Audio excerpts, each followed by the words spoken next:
Height है।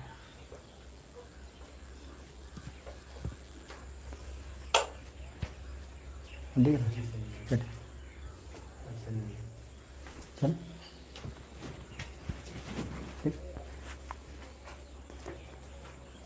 Hello दोस्तों, आप सबका स्वागत है हंसवानी कोचिंग के यूट्यूब चैनल ऐसी स्टडी में।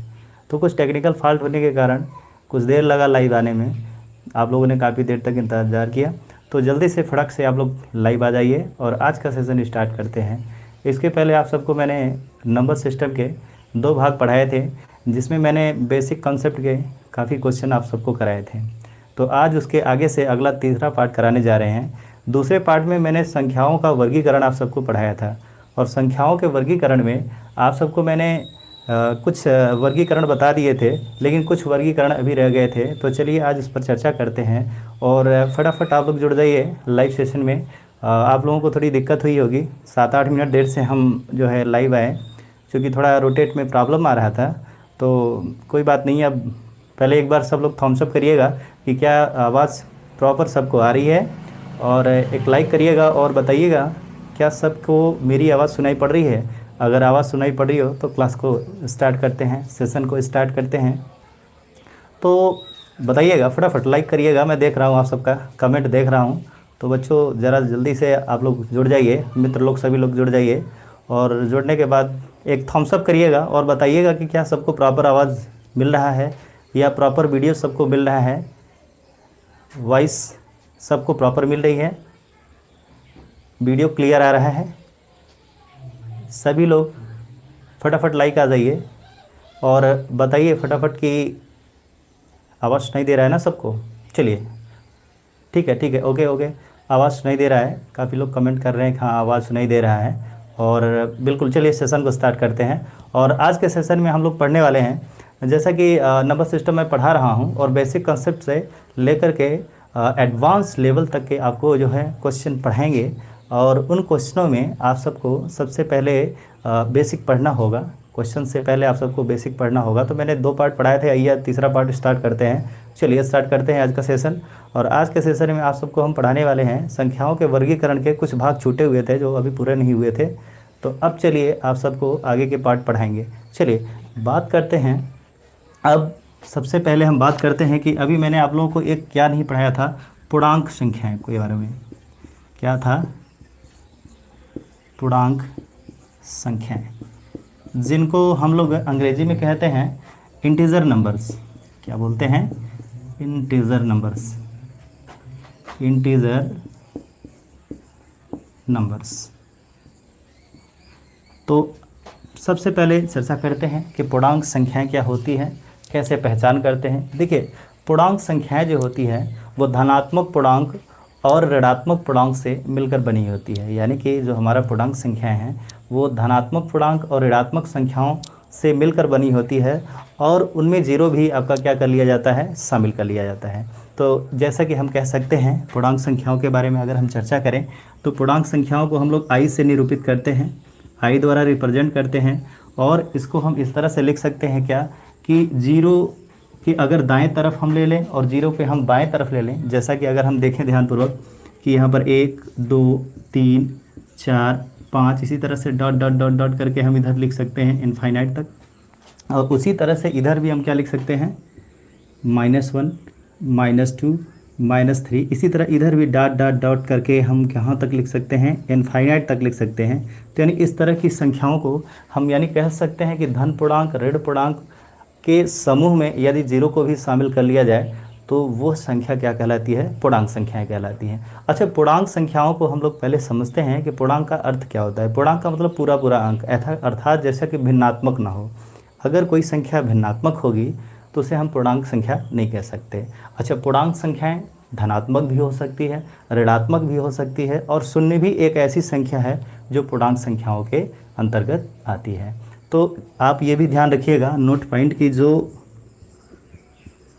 शून्य होता है, शून्य क्या होता है? शून्य एक पूर्णांक संख्या के अंतर्गत आती है। ठीक है, शून्य क्या आती है? पूर्णांक संख्याओं के अंतर्गत आती है। चलिए अब अगला क्वेश्चन देखते हैं।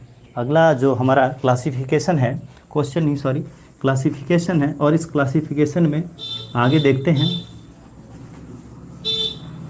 कि अगला क्लासिफिकेशन हमारा क्या है। अगला जो क्लासिफिकेशन है वो है रेशनल नंबर से रिलेटेड, रेशनल नंबर्स। अगर हम बात करें आप सबसे कि रेशनल नंबर्स क्या होते हैं, जिसको हम लोग कहते हैं परिमेय संख्याएं, परिमेय संख्याएं, ठीक है, परिमेय संख्याएं। अच्छा, पिछले को जो मैंने अभी आपका एक टॉपिक पढ़ाया, ठीक है ना, पूर्णांक के लिए, तो पूर्णांक संख्याओं को कैसे निरूपित करती है मैंने बताया नहीं। तो पूर्णांक संख्याओं को इस तरह से निरूपित किया जाता है, यहाँ पर आप नोट कर लीजिएगा। पूर्णांक संख्याओं को हम लोग किससे निरूपित करते हैं, आई से। मैंने बताया नहीं था, लेकिन बहुत जनरल बात है, तो आप लोग ध्यानपूर्वक देखेंगे कि हम पूर्णांक संख्याओं को किससे निरूपित करते हैं, आई से। इंटीजर का जो पहला अक्षर है आई।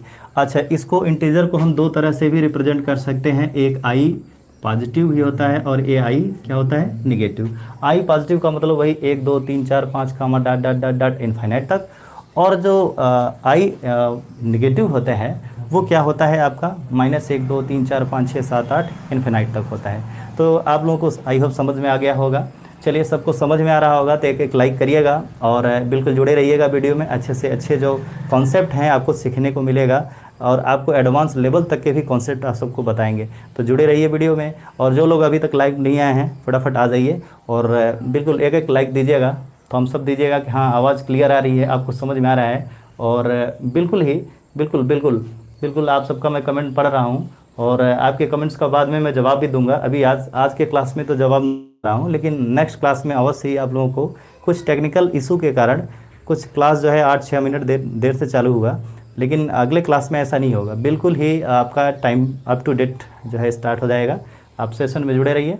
चलिए, अच्छा, ये समझ में आ गया होगा कि इंटीजर जो नंबर था हमारा, इंटीजर नंबर को कैसे रिप्रेजेंट करते हैं। अब चलते हैं, मैंने चर्चा किया कि अगला जो हमारा है क्लासिफिकेशन वो है परिमेय संख्याओं के बारे में, कि परिमेय संख्याएं क्या होती हैं। देखिए, बहुत आसान सा इसका कॉन्सेप्ट है और बहुत सामान्य सा इसका उदाहरण है, बिल्कुल ही आप लोग समझ पाएंगे। बिल्कुल देखिए, इसके कंसेप्ट को हम समझा रहे हैं, ध्यानपूर्वक देखिएगा। और एग्ज़ाम में कई बार इससे परिमेय और अपरिमेय संख्याओं से, परिमेय और अपरिमेय संख्याओं से काफ़ी क्वेश्चन पूछे भी जाते हैं। तो सबसे पहले हम लोग देखते हैं क्या कि रेशनल नंबर्स क्या है, ठीक है, रेशनल नंबर्स क्या है। तो देखिए, अगर हम कह दें कोई एक संख्या हो और उसे इस तरह से रिप्रेजेंट किया जाए, इस तरह से प्रस्तुत किया जाए, या कह सकते हैं दूसरे शब्दों में कि वह संख्या जिसे हम P/Q के रूप में क्या कर सकें, लिख सकें। और ध्यान रखना है वहाँ पर P/Q में Q does not equal to 0, यानी कि हम यह कह सकते हैं कि वे संख्याएं जिन्हें हम P/Q के रूप में क्या कर सकते हैं, व्यक्त कर सकते हैं। वे संख्याएं जिन्हें हम P/Q के रूप में व्यक्त कर सकते हैं, उन संख्याओं को हम क्या कहते हैं, परिमेय संख्या कहते हैं। आइए देखते हैं। देखिए, परिमेय संख्याओं को हम किस तरह से लिखते हैं, रेशनल जो नंबर्स होते हैं, रेशनल नंबर को हम लोग किस तरह से लिख सकते हैं। रेशनल नंबर जो होता है वो हमारा किस रूप में प्रेजेंट होता है, P/Q के। यानी अगर कोई परिमेय संख्या है तो निश्चित रूप से उसे हम P/Q के रूप में लिख सकते हैं।